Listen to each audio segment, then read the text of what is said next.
Before even starting today's LEGO City update, I've already spent 8 hours preparing those small things right there.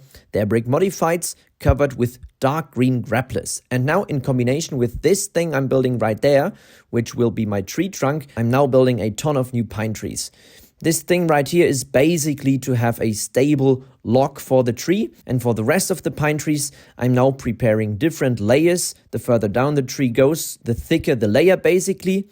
And what I'm doing right here, I now did over the last 3 weeks, basically every single day in combination with renovating my future and new LEGO City room. More on that later. For now, at the beginning of the video, I've prepared 11 pine trees, which will get more during this video because it took me so long filming this video. More and more Bricklink and Pick-a-Brick orders started arriving while filming the video, and therefore at the end of this video we have several more trees to what I'm building right now. I simply wanted to try out how a dense forest would look with these awesome big trees, but here's the problem. This module I'm removing right now won't fit in the future location because I've actually cut the base plate in order to fit between the LEGO City and the wall, and therefore I needed to find a different spot to place all my newly built pine trees. And I decided to remodel the entire middle part of my LEGO City in between the small village with my half-timbered houses, and then on the other side my LEGO City and the main part of the landscape.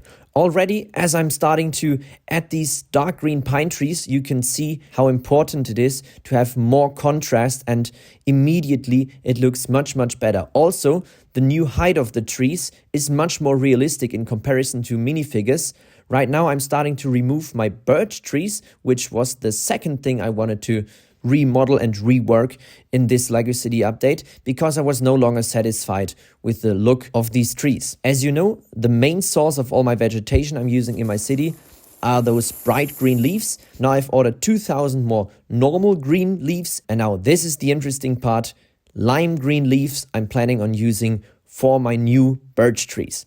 When it comes to those trees, the stem basically stays the same. Now I'm using those small pen elements in order to represent branches of the tree that might have broken off or are in the beginning stage of growing, and also hinges in order to now add an angle to the tree and a second branch where there's actually leaves on. As you see, all the limb elements of the birch are now covered in those new lime green leaves I've just ordered. It was a bit difficult getting the whole thing to stay together and actually hold, but I mean, it looks so much better than before. So with that, I've built several more of those birches, and now we can continue our remodel of the area around the small stream running through my LEGO City.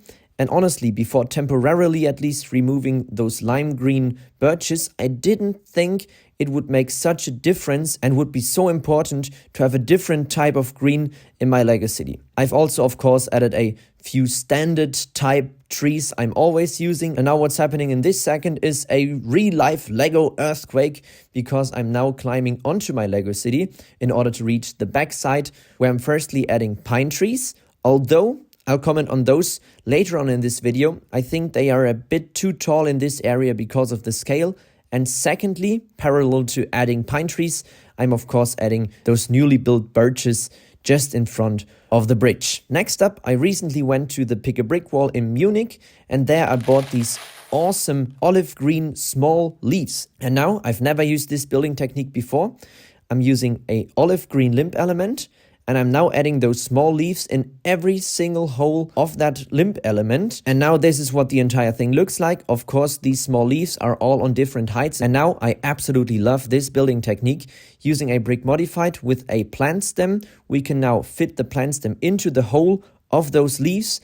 And now doing that around the entire brick modified, we suddenly have this awesome looking bush. I mean, doesn't that look fantastic? I'm absolutely satisfied with the result.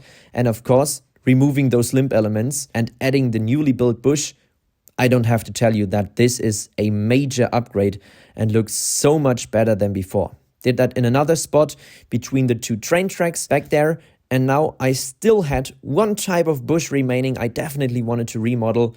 Those dark green or earth green limb elements simply stacked onto each other didn't look good. And now what comes next is probably one of the most illegal building techniques I've used. Simply taking those two limb elements and sort of tucking them together and doing that several times again and again with those same limb elements over and over again till you have 4 or 5 limb elements randomly sticking together. You have this sort of weird looking ball. And by the way, this is the most solid thing I've ever built. You could probably play football with the thing and nothing would happen.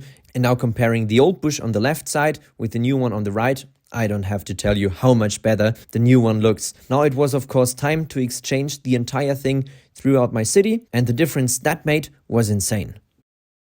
Although this area already looks much better than before, I still have one major problem, which is the scale of the entire thing. As you know, I'm sizing down all my trees and so on towards the back of the city, and in front I have these much taller trees, which now means I don't have a proper transition.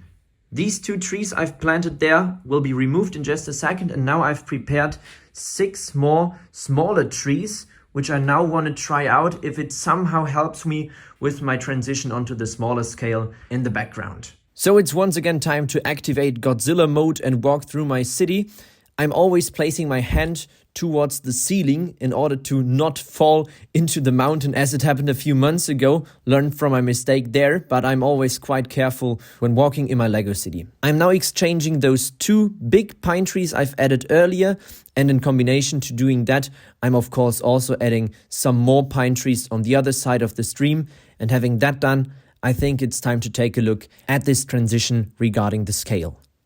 Now taking a look at the newly built area, I'm really pleased with how all the trees are gradually getting smaller and smaller towards the back of the city. Over there, this is my smallest tree. At first I was a bit worried that it looked stupid, but now seeing it placed into the city, I'm really satisfied with that and probably build 2 more similar sized trees in this area. The unfortunate thing is that all those slopes I'm using for the trees on the mountain don't exist in this earth green or dark green color of the trees here in front. Therefore, we still have this color contrast between the trees in front and the pine trees in the back. But now I've also prepared a before and after picture. This is what the entire area looked like before, and now we can transition onto the after. And let's be honest, the added contrast, the added height with the new pine trees and everything looks so much better than before. Then I also went to 2 Lego conventions over the course of this week, and I wanted to share some impressions with you. For example, this really stunning and awesome castle. It's always great for inspiration, also for other potential themes and mock worlds I personally want to build. A castle is quite high in my potential mock list. Another amazing mock was this Wild West inspired winter layout, which is quite rare that you get a Wild West mock in winter, and I absolutely loved it. I really got Revenant vibes while looking at this mock, and the building techniques, everything was absolutely amazing.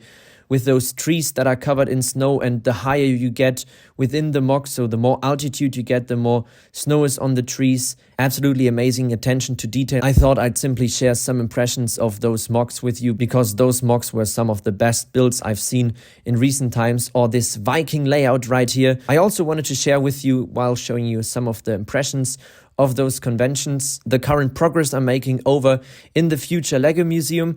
I've already started the renovations.